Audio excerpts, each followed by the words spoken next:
Hi. Today we'll be talking about our district overview, some goals, and some specific improvements that we would like to do over the next few months.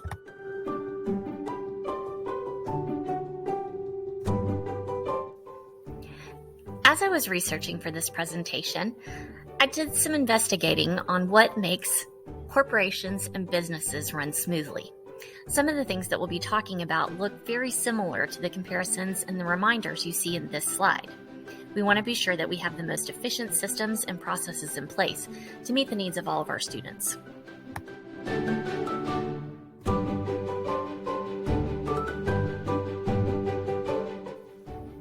These three concepts make up the components of an open system. Schools are in fact an open system, as illustrated by these three components shown here. We tend to discuss school as the three components you see in this slide. In fact, it could be effectively solved as a district. Will illustrate why it is important to have effective systems and processes in our schools. Some of these emulate models that we see in highly productive businesses. They have hierarchies, they provide opportunities for two-way communication, and decisions are solution-driven. For today's discussion, we're going to think in terms of where we are now as a district, where we want to go, and how will we get there.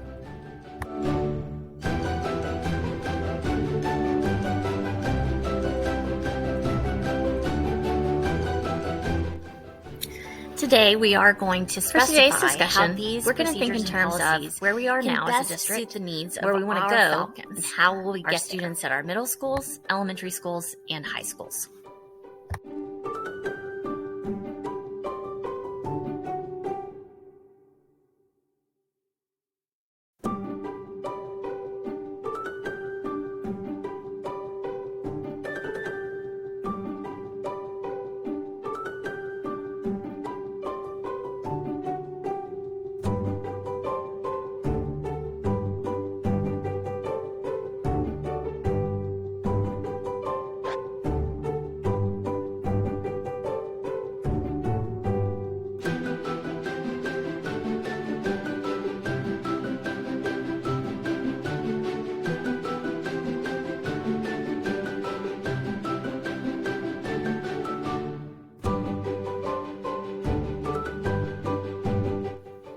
All right, we've looked at a brief overview of where we are now, and we're going to start looking at where we're going next.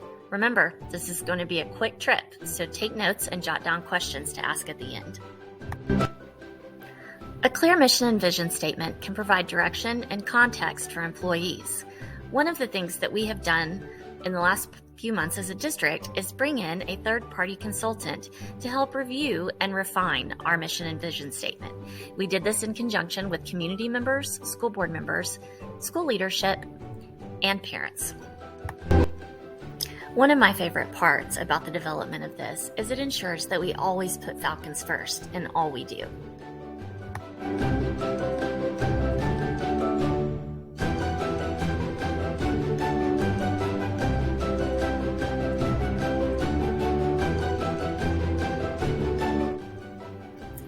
As we worked through the mission and vision statement with the third-party consultant, we could see that we can divide our goals and missions into 4 areas: students, staff, community members, and efficient operations.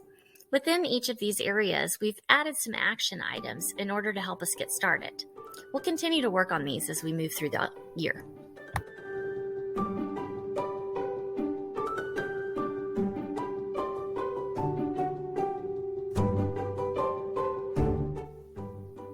How do we get there?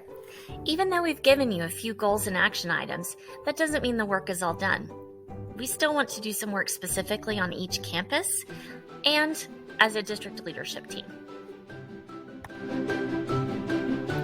Norms help us create accountability and ensure that our work is always productive. We want to start each meeting or session that we have by reviewing our norms and seeing if everyone agrees.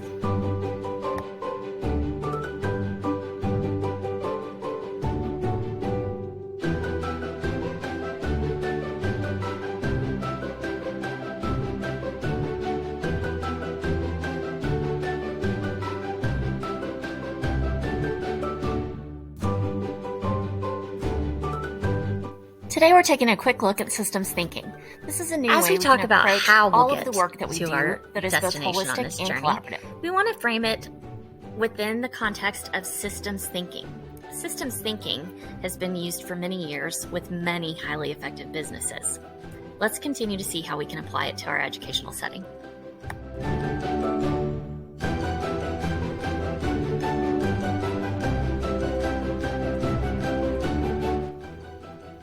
So when we're thinking in terms of how do we get to our destination, we want to consider why we would use systems thinking in this context.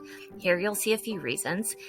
And additionally, through the exercises that we've conducted on campuses, you can really get a good idea of how systems thinking helps you create a visual and see what our end goals are.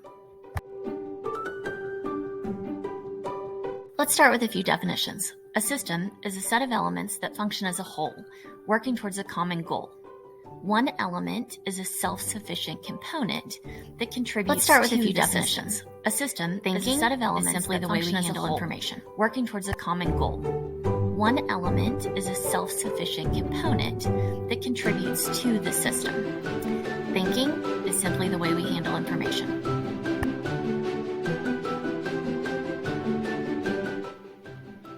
So to get us started within this framework, I've conducted some learning and listening tours on each campus with our school board members and with a community committee. We start by listening, collecting all the data, and then sharing it in a consistent and timely manner. This is a practice I would encourage you to also incorporate on your own campus.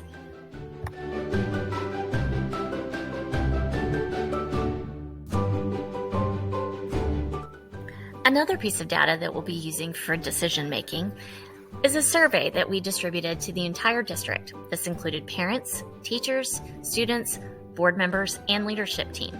We asked 3 straightforward questions, then had participants place them on sticky notes. After that, they grouped like ideas together and then came up with a couple of main points that they could see from their groupings.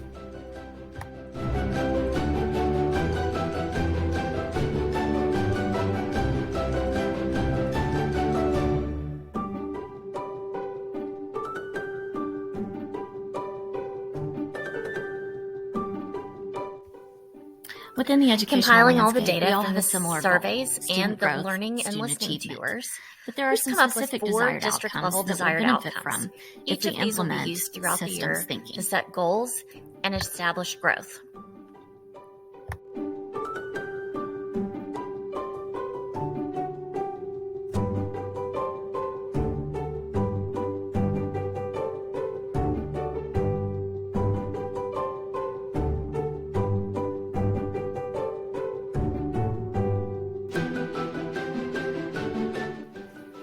So, some of the specific work you'll need to do at a campus level involves creating some systems and processes your staff can use to ensure everything is done efficiently. We want to start with designing some communication systems and sharing that information so people understand the chain of command. We also want to include two-way communications and ensure ample opportunities for feedback. Each of these will be done with your campus leadership teams and brought to our next district level meeting. This was a quick trip indeed. Here, we want to think about how we can continue to collaborate and ensure effective communication so everyone reaches the destination together.